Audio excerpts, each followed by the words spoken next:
Hello and welcome to Your Favorite Book, the podcast. What are you doing? Being a news reporter. Let's try that again.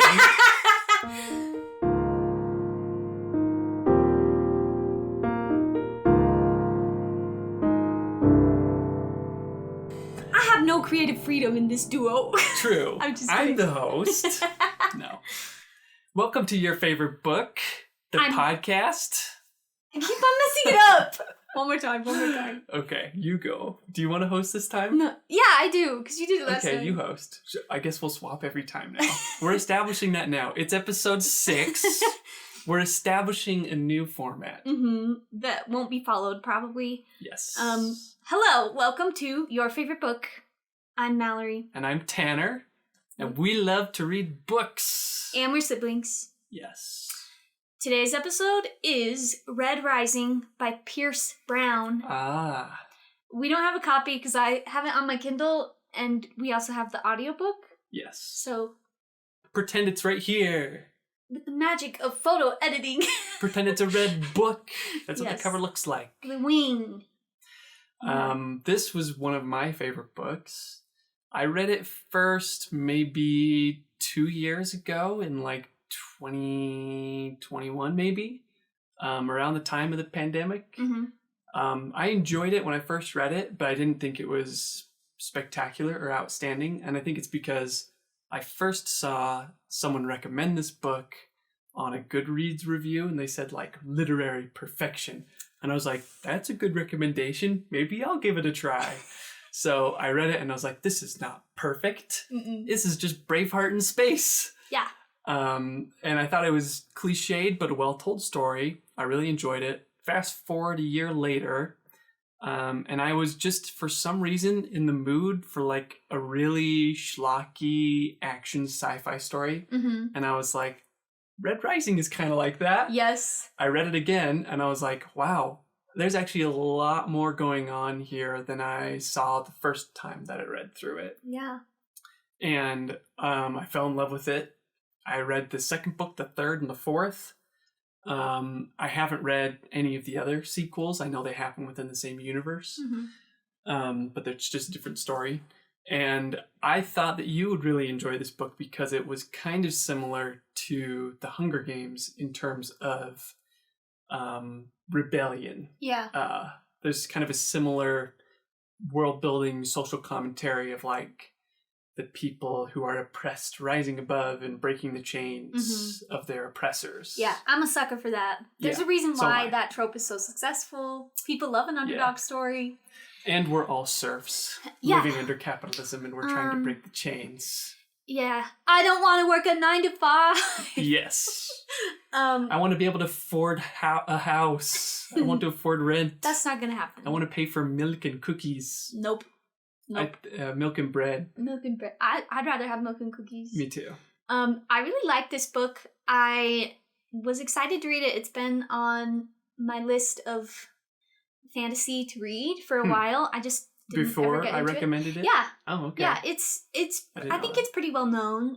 Yeah, I think it's pretty popular. Yeah, and I really enjoyed it. I was glad I had the excuse to read it, or I had the opportunity to read it. People are like, you weren't forced to do anything. I had the opportunity to read Red Rising. No, this time you were forced. I really enjoyed it. The opening was pretty heartbreaking. And then the middle was heartbreaking. And then the end was also heartbreaking. And I seem to have a trend of that you like sad books. I know. Well, listen, life is sad, and I want to drown myself in my miseries. Wallow. Yes. Hey, at least I'm not being torn apart and created into a whole new mythical creature.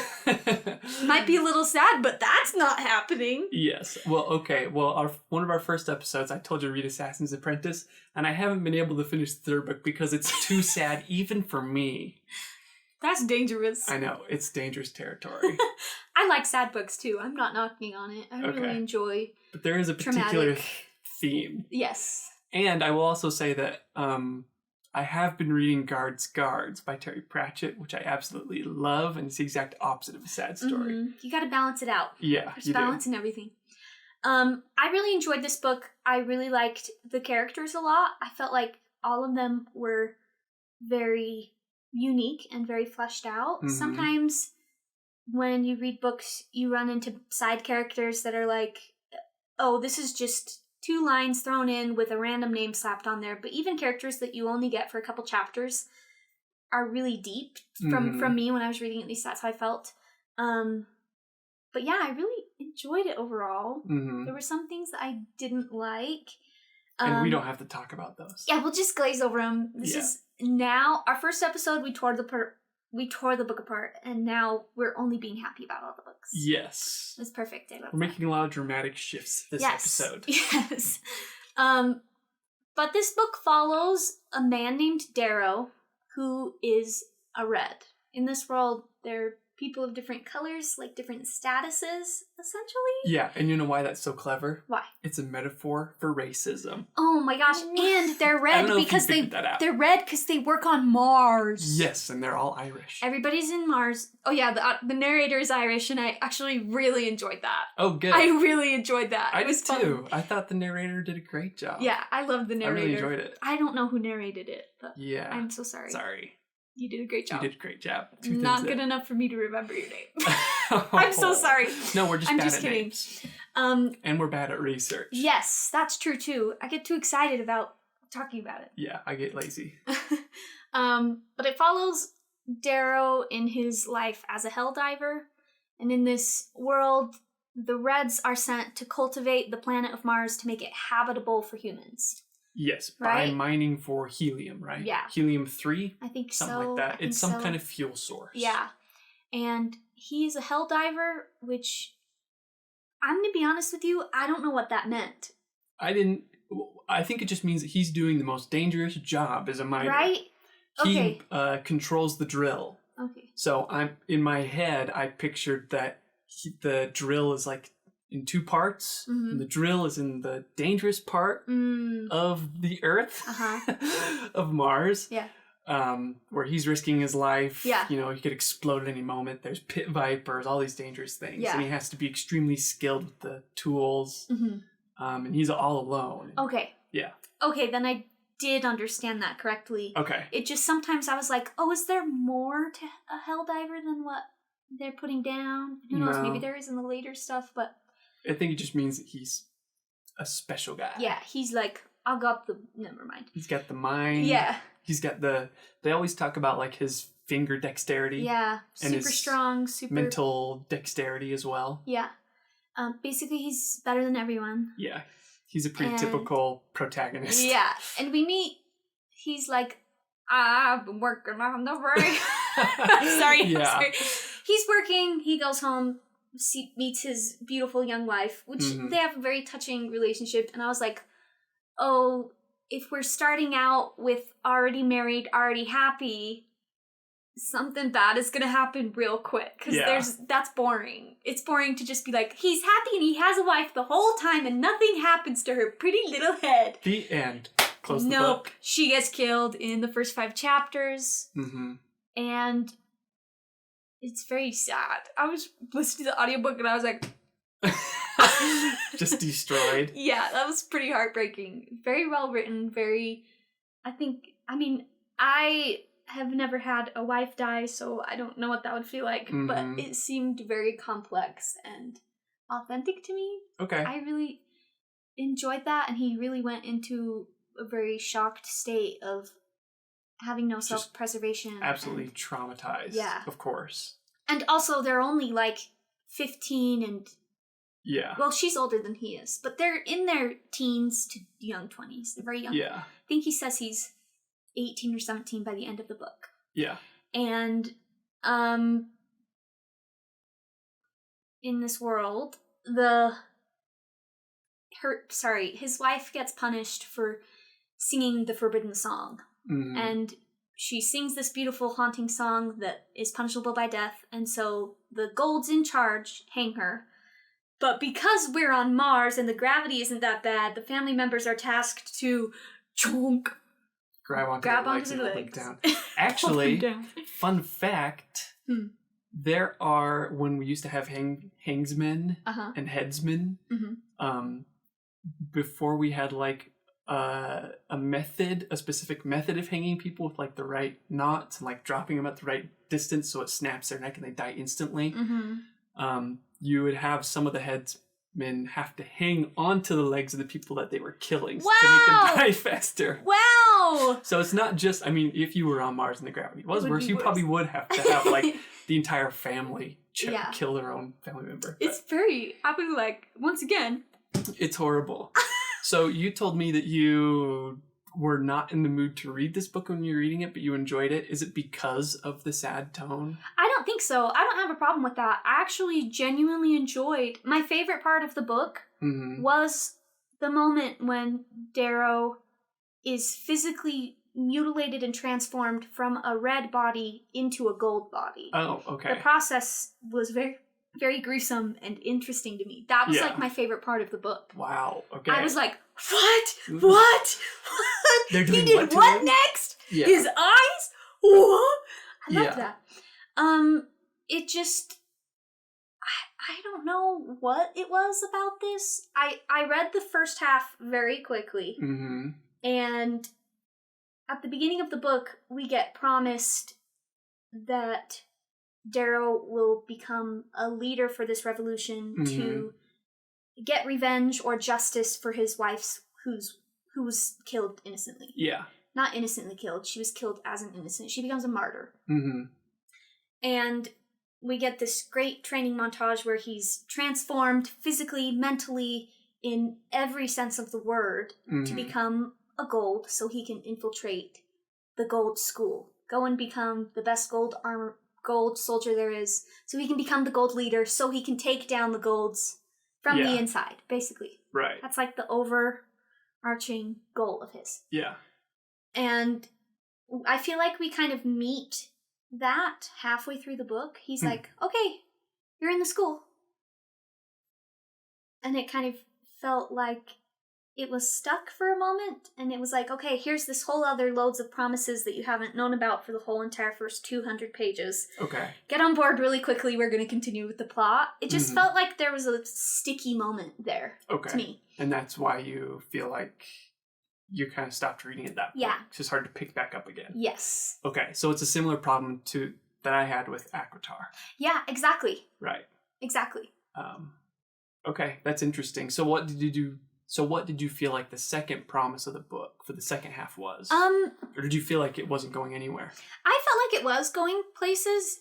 Part of the world building is that this Academy for the Golds is shrouded in mystery, and so you don't get to know what it is. Darrow wouldn't know what it is because he was raised a red. There's no way for him to know. The other people he's working with don't know either. So it's kind of like, I just wanted to know what he was looking forward to or what would happen there, and then he went at the school? Yeah, at the school. Okay, I see. Then he went in, and even still, no one really knew. There were a couple people that were like, oh, you better buckle up, this next part's rough. Because they're like, you're just going to be tested. Yeah. And people might die, but if you survive, you'll become a scarred gold, right? Yeah, yeah. Is that the term? Peerless. Peerless scarred. Scarred, I think is what it was. Because if you graduate, you get a scar on your face, and then you keep it forever. You're a peerless scar. That's what distinguishes you apart from other golds. It's like graduating summa cum laude, right? Sure. Summa cum laude? I don't know how to say that word. I've only ever read it. It's like, oh, I got good grades or something. Yeah. Obviously we don't go to school. Just kidding. Yeah. I just felt like in this second half of the book, in the first half, there were a lot of clear plans and clear goals for each character, and it was very well laid out. And then we got to the second half, and there was no clarity, which was still fun. It just wasn't what I'm used to reading. Like, it was fun to discover that as a reader, but I was kind of like, it just didn't feel as planned, maybe, to me. Like, what specifically does he have to do to overthrow the Gold Society? Yeah. Is that what you're saying? Yeah. Like, you didn't know if he was, okay, become a peerless scarred, and then what? Yeah, it kind of... I see what you're saying. Yeah, and while he was going through this, like, it kind of felt like the main character maybe was flying by the seat of his pants. Which, I mean, you would be if you were thrown into a war role play with swords and actual killing. And you were like, I didn't know what to expect. Now I've got to figure it out. Yeah. But I don't know. It just kind of felt like he didn't know what he was doing, which makes sense. I recognize that makes sense. No, it's okay. But you can criticize it from a storytelling perspective. Yeah. I just felt kind of lost with him, and he kind of was pretending to know what he was doing. And I was like, I don't know. It just felt disjointed to me. Yeah. Yeah, I see what you're saying. And that is a good point, because I didn't notice that when I was reading the book. For me, it felt exciting all the way through, because I felt like at the beginning they obviously did a good job of establishing his motivation. So just to talk briefly about the first act, he does have a small arc from him being a red and being like, I just want to be the best hell diver, live with my family. He's always wanted a family of his own. And just stay in my own little world. Like, he doesn't think about rebellion at all. Yeah. And his wife says, Darrow, you have to live for more. Like, I can't remember specifically what she says. I think it's pretty close to that. Yeah. And she's like this dreamer of better worlds. Yes. And Darrow was like, shut that down. Because his father was executed by the state for rebelling against them. The Reds have a specific song and a specific dance, right? That's a symbol of their rebellion, of their freedom against the Golds. And the Reds in this world are told that they are doing a noble work to terraform Mars, to make it inhabitable, because the human race is expanding. And they find out that that's a lie. Yeah. Darrow finds out that's a lie eventually. That not only has Mars already been terraformed and that there are people living there, but there are other planets and stars that are also terraformed. So those forms of injustice Darrow is made unaware of until after his wife is killed. And he chooses to get revenge and to change the world. Yeah. Basically. Yeah. But that little arc in establishing his character and his motivation for, like, okay, my wife, she was killed, and I tried to, and we can talk about this too, but she was the one who wanted to rebel against the Golds. And she's the reason why I'm doing this. I'm doing this all for her, and I can't remember her name. Io. I'm doing this all for you, Io. And that's my Scottish accent or my Irish accent. It's really good. And I felt like after they established his motivation, I was okay with him not having a strictly clear goal of how to accomplish, overthrowing the government. I was in lockstep with him from that point onward. And I thought introducing the Gold Academy was extremely fun and interesting. Yeah. I love Academy-style stories. Obviously, I grew up reading Harry Potter, loved Harry Potter. Even though for an Academy story, it's not that good. Yeah. It's good for other reasons. Yeah. But I love My Hero Academia, the manga and the anime. It's like one of my favorite things ever. Yeah. I can't think of other Academia stories. Hunger Games is not really the same. Hunger Games is more like a battle royale. Yeah. But the Academia, Academia, the Academia style story structure is really fun. Yeah. To me. I really enjoy that. Like last year, Fourth Wing blew up, and Fourth Wing is one of those. Okay. And right now I'm reading The Study in Drowning, which is another dark academia. I really enjoy that too. Yeah. And I enjoyed that aspect of this. I really did enjoy the second half of the book. It just felt very different than the first, which is fine. You can do whatever you want. You can write your book that way. So do you feel like you expected a different type of journey for him after he became a Gold? I think so, because in being that no one really knows what happens in the academy, they were like, well, you're going to go to school.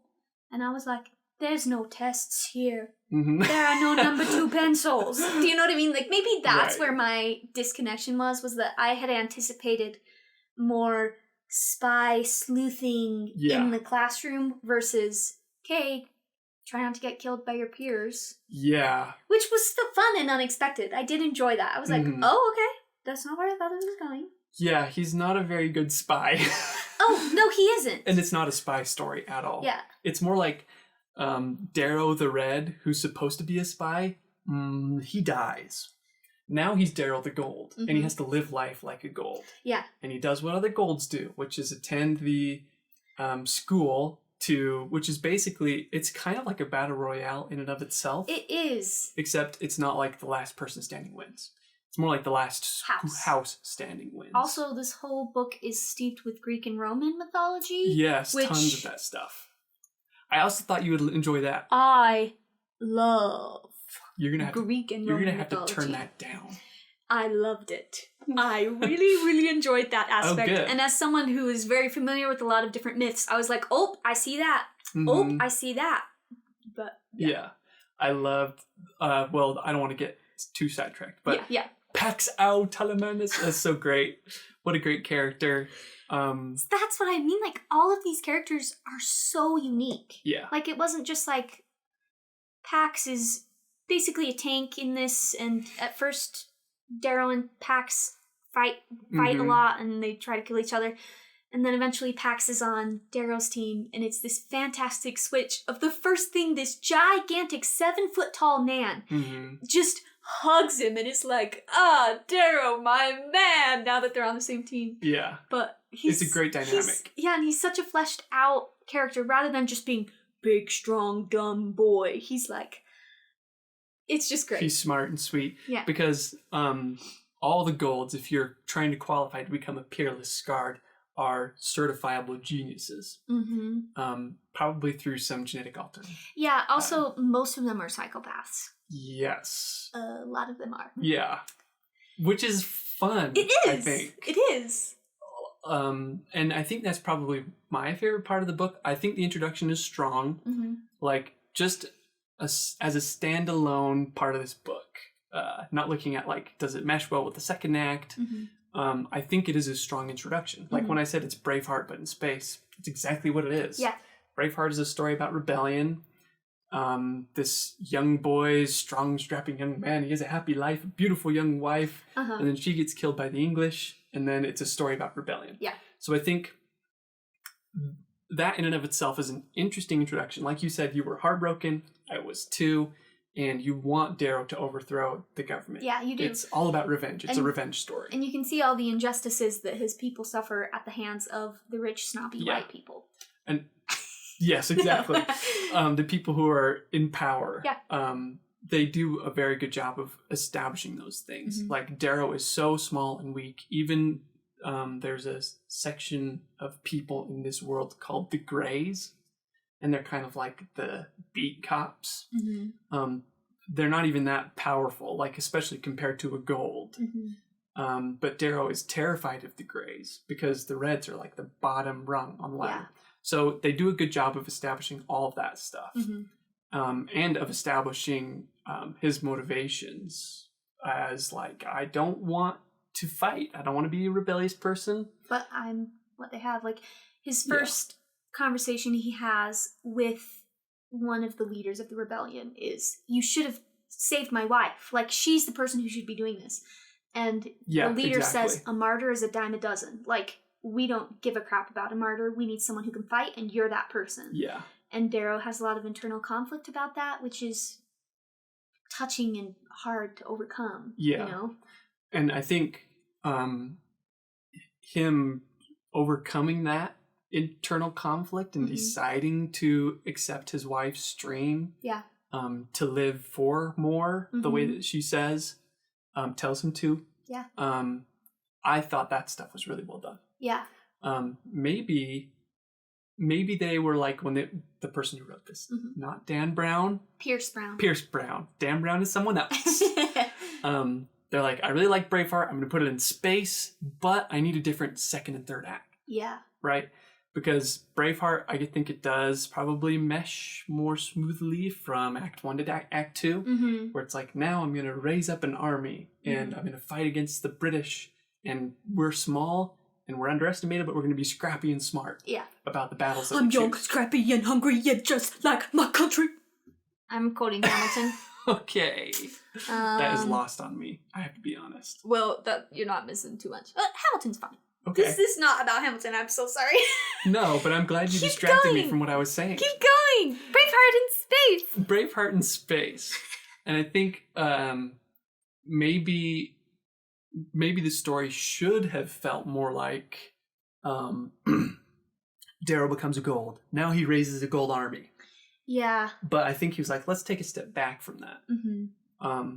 Let's give him more of a training arc. He needs to prove himself. Yeah. Which I personally liked. I love training arcs in my stories. Yeah.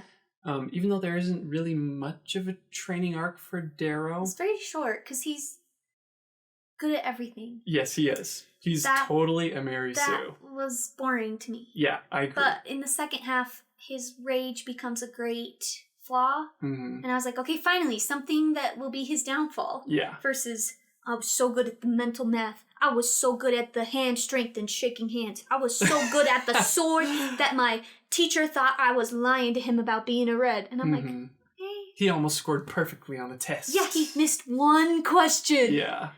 Which is like not super exciting or interesting. Yeah, it would have been more interesting if they were like, there's gold history on this test and you have to study hard because you don't know anything about gold history. Yeah. And he'd be like, my history score, like the ACT, he's like, my history score was low, but averaged out, I passed or whatever. Mm-hmm. That would have been more interesting to me. Or he failed the gold history test, but he was so good at the rage part of the test, or like the hand dexterity thing that they're like, we have to give him a chance. Yeah. So he starts on the bottom rung. Instead, he's like, not the very best, but Primus is the best, right? Yes. Is that his name? Yes. But he's the second best. Yeah. So that type of progress where it's like, usually in a story, a character would get better at something over time, and that's interesting to watch. Mm-hmm. Or they've got some fatal flaw they have to overcome. Yeah. Like in the Hunger Games, which we just did our last episode on. Mm-hmm. Katniss, she's obviously a great hunter, but she's terrible at the interview stuff. Yeah. And Suzanne Collins does a very good job of making you have to appear to be someone likable to the Capitol. You need a story. Making that a part of Katniss's flaw. Yeah. And that's something that Pete is good at, but she isn't. Yeah, which also ties into her being too independent. She wants to do everything by herself. Yes. But she only wins when she accepts Peeta's help and they work together. Like, I don't know, that's fun. Yeah. But Darrow is like literally the golden child of this book. Yeah. The only thing he's bad at is he says the wrong swear words. Yes. Which was fun. I liked that. Lingo. The lingo in this book was really fun to me. Yeah, the vernacular's really good. The world building's really good. Mm-hmm. I think the introduction for the character is good, but not great. Yeah. Like, I think the Hunger Games is obviously, for me, the gold standard of how you fall in love with a strong written character. Yeah. Strong, well-written character. Mm-hmm. I think maybe what I loved about the second half of this book was the academia aspect. Yeah. It was fun to watch Darrow climb up and try to become the leader of the Reds. Yes. And then... of the Reds? Of the House Mars. And then he gets betrayed and killed. Yeah. And then he's literally stranded alone. Yeah. And then he slowly works his way back up to win the whole thing. Mm-hmm. And that was very fun to watch him problem solve each thing that came to him. And the Greek and Roman mythology steeped in there was really, really fun to me. Mm-hmm. There is a fantastic Trojan horse moment, which is so gruesome and cool. They gut their horses, kill them, and then sew human beings inside of the horses to you should establish that between. A little bit. So how do you? Sorry, I'm too excited about it. No, it's a great scene. I think that is probably his superpower as a writer is the plot. Yeah. The plot is the best part about this book. Mm-hmm. Characters, not super interesting. Like I think we talked about this before we started recording. I could not remember the main character's name. I couldn't either, and they, first of all, don't say his name very often, and for the majority of the book, they refer to him as Reaper. Yes. So you're like, oh, wait, okay. Which is fine. I like it. I like the name Reaper. It works great. Yeah, it does. Me not remembering his name is not an indication of the quality of the character. as well as it's written. What am I trying to say? The fact that I can't remember his name doesn't mean that he's a poorly written character. That means that I have a bad memory. Yes. Yes. But still, I don't think he's a very well-written character. Because he doesn't change too much. Yeah, there were also a lot of times when the voice of the writing would change to me. We would get long sections of very detailed, like we had to piss in the river detailed. Mm-hmm.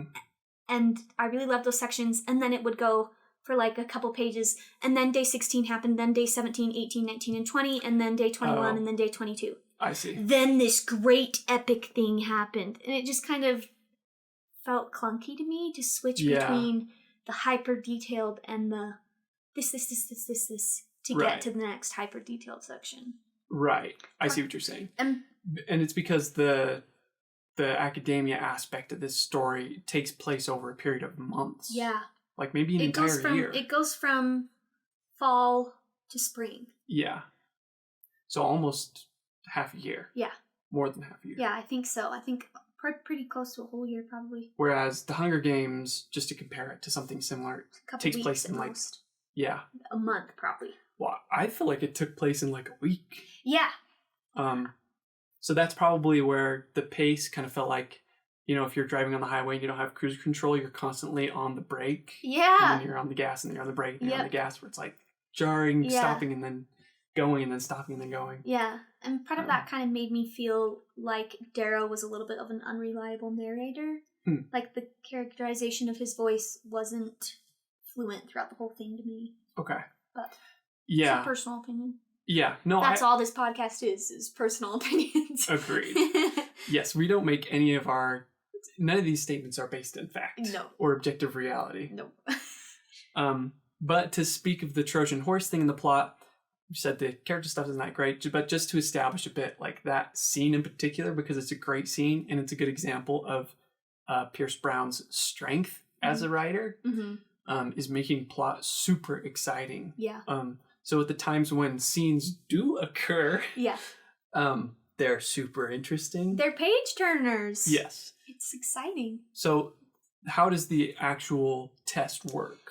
Like how do you win, basically? The whole thing? Yes. You have to be the last house standing. Yeah. There are 12 houses, one for each Roman god. Mm-hmm. And each of them have a standard, which it's like even in the book, it says this is a giant game of capture the flag. Yeah. Which was fun. I was like, okay, thank you for pointing that out. That's fun.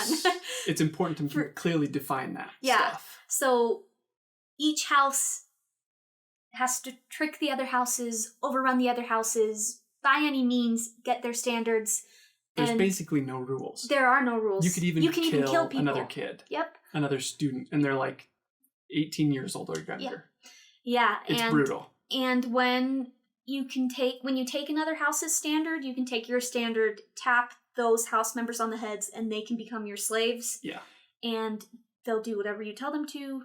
If they don't, they risk being shamed and not getting a good apprenticeship or a good job after. So, like, even the slaves are forced to do what the houses want them to do.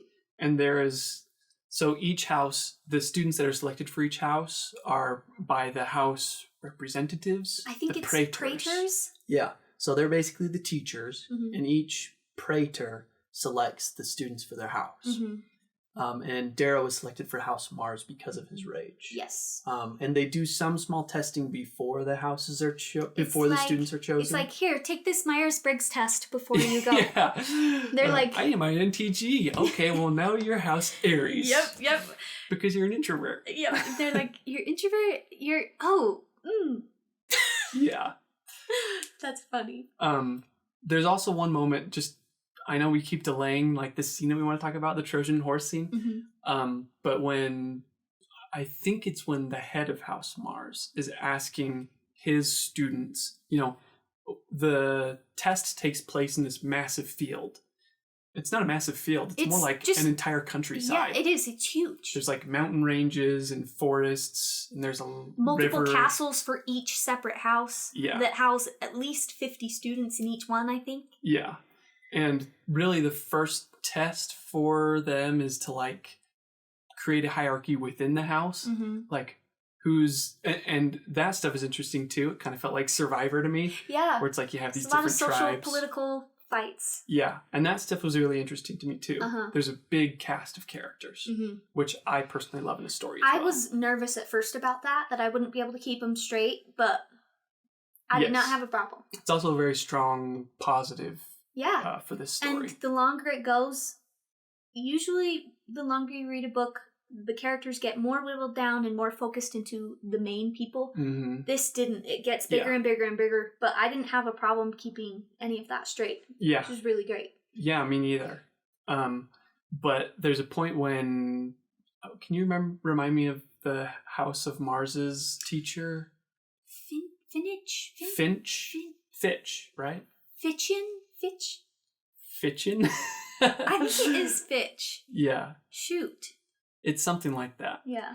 But anyway, he says something like, how do you control other people in this game? And then the only person who has the answer to that is Darrow. Because he has experience being a slave. Yes. He says you have to make slaves of them.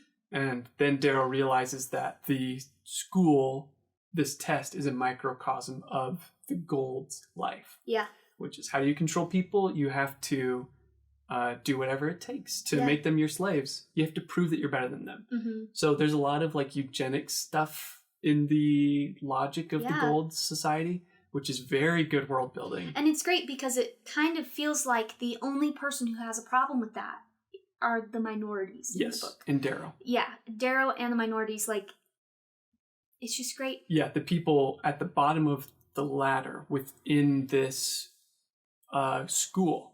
Because all of these Golds were raised believing that they were the very best, that they're all equals at the top. Yeah.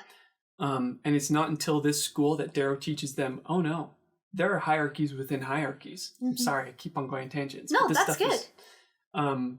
There are hierarchies within hierarchies. Yeah. And you have to prove that you are not only a Gold, but a peerless guard.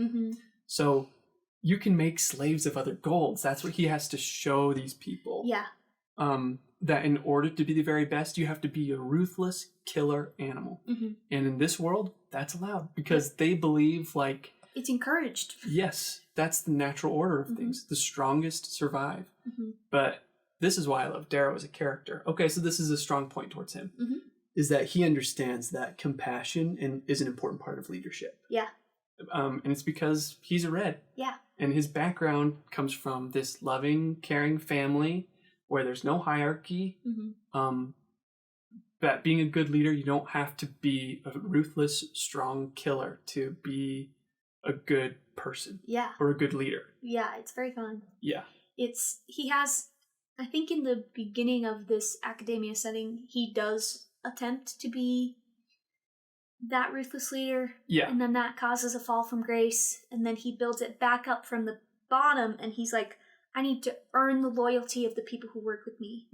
And that is a much stronger bond than the slavery of, or, you know. It's fun. It's interesting to watch him. Yeah. And he finds characters along the way who go along with his plan. And it's kind of like something that the Praetors have never seen before. And most people in the Gold Society have never seen before. And it feels like to them a rebellion where it's like, oh, we have this Gold kid, this Reaper, who is leading in a way that's totally different. Yeah. He's leading by example. Yeah. And he's also, in every other house, when they collect more people, they enslave them. Yeah. But he lets each person who comes into his group prove themselves and then frees them. And he's like, we have people from House Minerva, people from Ceres, people from Juno, people from like all over, not enslaved. We're all just working together to win this thing, and we are a lot more of a fearsome force than all of the people who have stamped everybody else down. Yeah. It's fun. He creates his own house, the House of the Reaper. Yeah. And he builds a cult-like following. It's so fun. It's great. It is. It's a good arc. There's some important scenes in the middle there that we can touch on briefly. But just to talk about the fun of the plot itself, there's one battle that happens towards the end of the book, after Darrow has kind of created his own Reaper house, right? The Trojan horse moment? Yes. That's before. It's before? Yeah. Okay. So House Mars is trying to get House Minerva's standard. Yeah. And they're having a really, really hard time with it. And Mustang is the leader of House Minerva. Mustang is the leader of House Minerva. And she's an important secondary character. And Darrow is like, we can't do it alone. So they go down to House Ceres and says, if you help us get House Minerva out, we'll give you something in return. He makes some kind of deal. To work together. I can't remember exactly what it is. But so they work together to take House Minerva down. And they have all of their men out and about. And the Minervans are like counting and making sure everybody's present. And they have horses now. House Mars didn't get horses. House Mars has barely any resources. And a lot of the other houses have a lot of resources. They have like grain to make bread, or they have horses or weapons. Or fire. Anyway. But because they've worked with House Ceres, they have extra men and extra numbers, so they've hidden their best warriors inside of the horses. In the bodies of dead horses. Bodies of the dead horses. They have cut the horses open and sewn the people inside. So once they get the signal, they slice themselves out and, invade, because the horses are closer and in behind everything. Yeah. It's fantastic. I was reading that and I was like, that was my face for a lot of this book, actually. Yeah, just pure shock. It's fun. It was such a fun, macabre version of the Trojan horse. Yeah, a literal retelling of the Trojan horse. And I was like, I was looking for those the whole time. Like, there's a great nod to House Ceres and how they've stocked over the winter. They have grain and they have bread, and they are waiting everybody else out in the winter and keeping their stuff tight and knit, so that when spring comes again, they will flourish and come on top, which Ceres is the goddess of spring. And it's Demeter. She's the equivalent of Demeter in Greek myths. And even just that tiny sentence, I was like, good job. Someone's been cooking here. Yeah. It's just small stuff like that. That was fun. That's interesting. I've always been interested in Greek myth stuff, but I'm obviously not as into it as you are. Yeah, so that's cool that you caught that. I really enjoyed it, and there were a lot of moments like that, and yeah, it's fun to read. It's like a little nod to the people who, like, you can enjoy the book completely without having that depth, but for the people who do get those small things that the author put in there, you're like, I see ya. I appreciate it. Yeah. It's fun. Yeah. I think the world building is obviously a strong point in this story. Yeah, it's very fun. Yeah, even just for those tiny details. Yeah. It does feel very unique. It's not just a space odyssey type story. I love bringing in, like, it even feels like some of the ideology of the Golds could be something that the Greeks or the Romans would believe in, at least for their soldier class. Yeah. Where it's like the strongest survive. They do feel like Spartans. Yeah. At least a Hollywoodized version of that. I don't know if that's historically accurate. I think it's pretty true. I mean, even in this book, there is a lot of degradation towards the women, but the women are still allowed to be leaders and soldiers just like the men, and that was something that the Spartans did too, even though a lot of the women do get assaulted and raped in this book. Yeah. The people... Trigger warning. Yeah, trigger warning, content warning. Sorry, I should have said that before. It's okay. But the people who did it do always get what's coming to them. Yes. So there is justice there, but I mean, it's still hard to read. Yeah. You know? There's only justice there because Darrow steps in to make justice. There wouldn't be otherwise. Yeah, the teachers do not step in. And it's because they want these kids these gold kids who were probably raised with a silver spoon in their mouth, all of them, to see what the real world is like. And to see what they'll do in that situation. Yeah. And it's horrible the way that they see the world in civilization. And how many people don't do anything about it. Yeah. They're just like, okay, well, whatever. Yeah. Not my problem. And I think what Darrow, part of his frustration in those moments That's probably one of my favorite scenes in the book is when after, who's the kid who... There's, Titus does it at the beginning, but then there's also, I'm not thinking of Titus. Okay. There's the other little one. It's the guy from House series. Yeah. Oh my gosh, I can't remember his name, darn it. It's been a while since I've reread it. I was also reading it at this point, so I didn't even hear how it was pronounced, and I don't know if I pronounced it right. Okay. Either way, he's a complete... Yes. There's one character who rapes another girl, a slave, and Darrow is obviously... He's in charge of this person. And he has to make his own justice. Yeah. He realizes that. And I think part of what perturbs him so much about that moment is that he knows that the Golds are trying to be taught that they make their own justice in the world. They are the most powerful, so they have responsibility to make things right. And obviously, his entire life has been filled with injustice. Yeah. So to treat this moment as if, like, he's a better person than the Golds that have treated him and his family and his loved ones so poorly is obviously really hard for him. Yeah. And he even goes to the woman who was hurt in the first place and is like, what do you want me to do here? Yeah. And she's like, nothing. He's like, nothing will make this right. And she's like, you're right. Nothing will make this right. Nothing will ever make this right. And it happens everywhere. And it's this great moment of the man in charge asking the woman who's been injured, what do you want me to do? And her being like, this is my lot in the world. Yeah. You're just noticing because it hurt you this one time. It's fantastic. I loved that moment.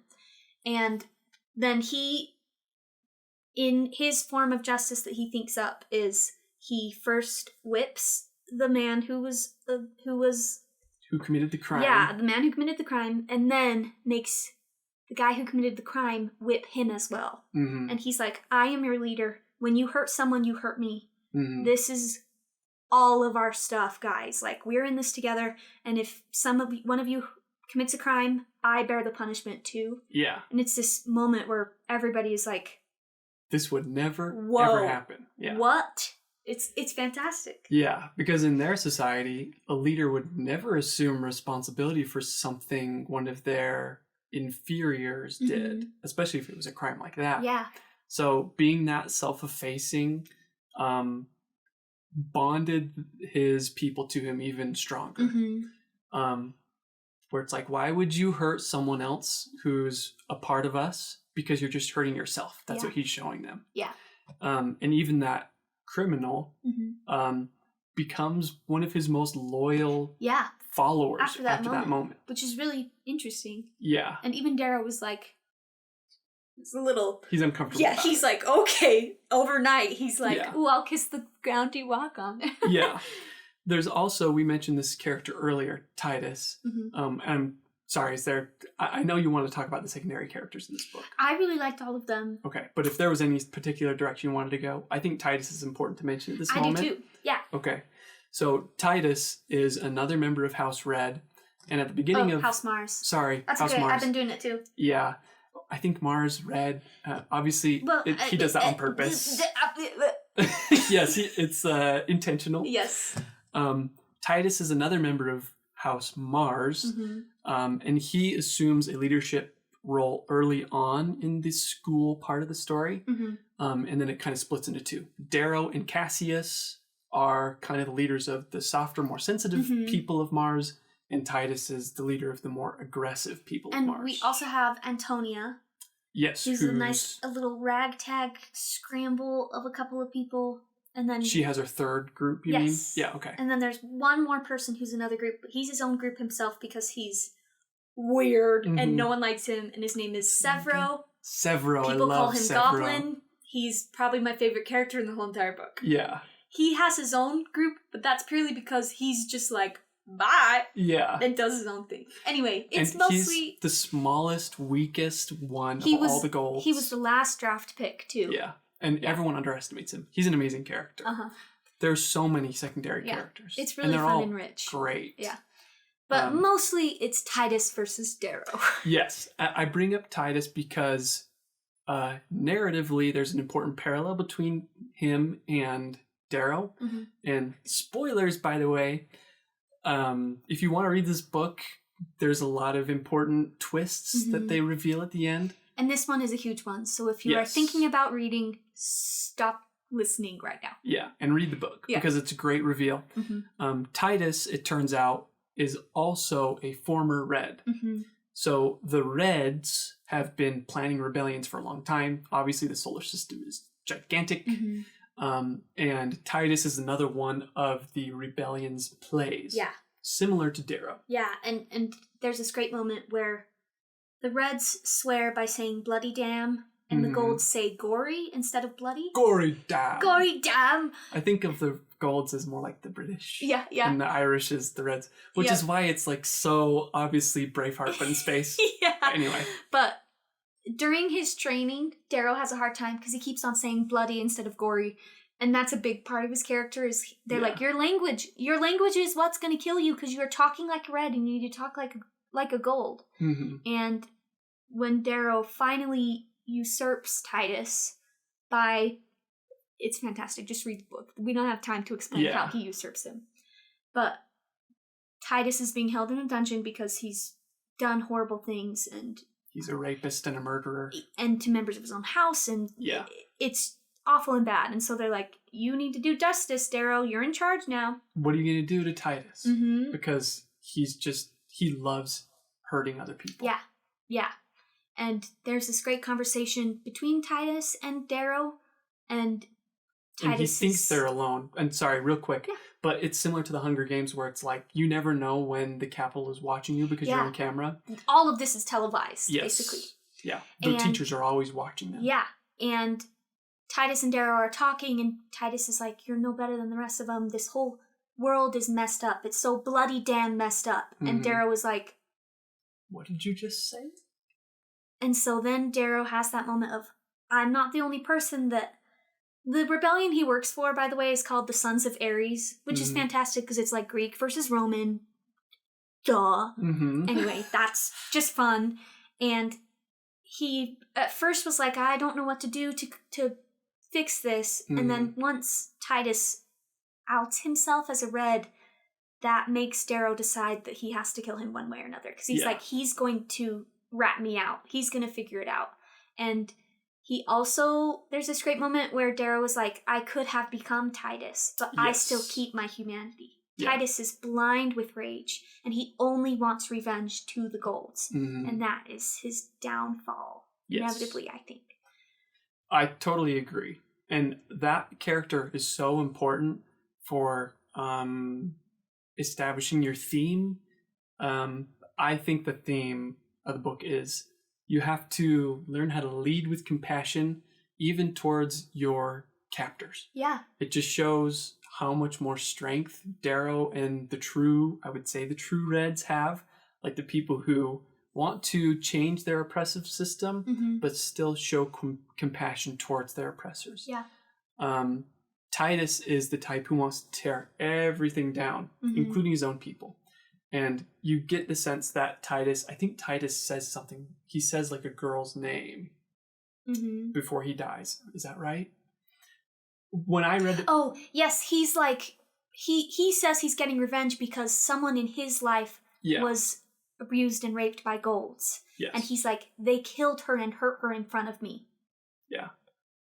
So now he's getting revenge in the exact same way. So it's a very direct comparison between the two to show this is one direction that Darrow could have gone in, but it's not the right way to look for the true way of changing the world. You're going to burn out too fast. Yes. And even if Titus succeeded, because he is strong and smart and powerful, but Darrow won, that the world could have easily have gone in that direction. Yeah. But if you lead with that type of rage and fury and the Reds were on top, then it would have just been in the exact same system, but in reverse. Yeah. So there has to be a more compassionate, equal way of leading and organizing the world. It's not just a different leader at the top. It's a different way of leadership completely. Yeah. That's a great way to put it. So I think Titus is a very important character in that aspect. Even though he doesn't play as much of a role in the story as some of the other secondary characters, like Mustang or Severo or Pax or the Jackal. You know, there's so many characters. Yeah. he's still very important for showing Darrow, okay, I can't go down that direction of revenge. Yeah. That's not what Io would have wanted. EO. Sorry. Okay. I listened to the audio. I know, I don't know. Well, also, it's spelled E-O. Really? I imagine it's spelled I-O. I did too. That's what I thought too. And then I read it and I was like, oh, good thing I listened to the audiobook because I would have pronounced all of these names wrong. Yeah, me too. But that, bringing up Titus as like the revenge version of Darrow is important to establish before the scene later on when there's another rapist that Darrow has to deal with. Yeah. Because he treats the rapist with compassion instead of, I just have to kill you. Yeah. Which is a great moment of character growth. Yeah, for him. I thought it was interesting. I was interested to see how he was going to handle that. And to me, I felt like that was a powerful moment. It spoke to me emotionally, believing that, anyone can change for the better. Yeah. Even a horrible the scum person. of the earth. Yeah. Someone who's humans can do the worst things imaginable to each other. But we are also capable of change. Yeah. It's very interesting. Yeah. I don't know. That was probably my favorite part of the book. That internal messaging was really strong for me. Even though if Darrow as a character himself isn't that strong. Yeah. They do a good job of showing you what true leadership should look like. Yeah, it's fun. And it's fun to watch him grow his pack from just him and Mustang initially is where it starts out. And they slowly gather more people. And at first you're like, how can two people win this thing? But it's so fun to watch him prove his worth, earn loyalty, and respect all of his comrades as individuals. And for them to be like, I've never experienced this before. Of course I'm loyal to you. Let's win this together. Like, oh, it's just great. Yeah. It's great. And building that new pack with Mustang, with this new ideology, that's what fuels that latter third of the book. Yeah. That internal, we have this new way of leadership. It's not just about revenge, rage, and destruction. It's about believing that anyone can be their own peerless scarred. We're all equals.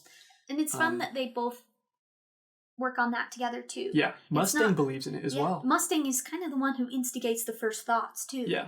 Because it's great. I really like their relationship. Me too. When they first introduced that character, I was like, I don't know how I feel about a new love interest. Yeah, especially after EO died. Yeah, but it's handled really well. And you really do fall in love with the characters. Yeah. And it's just great. It's fun. Yeah. I think Darrow expected Mustang to be like all the other golds he'd met until then. But she's not. And she's very different. Spoilers.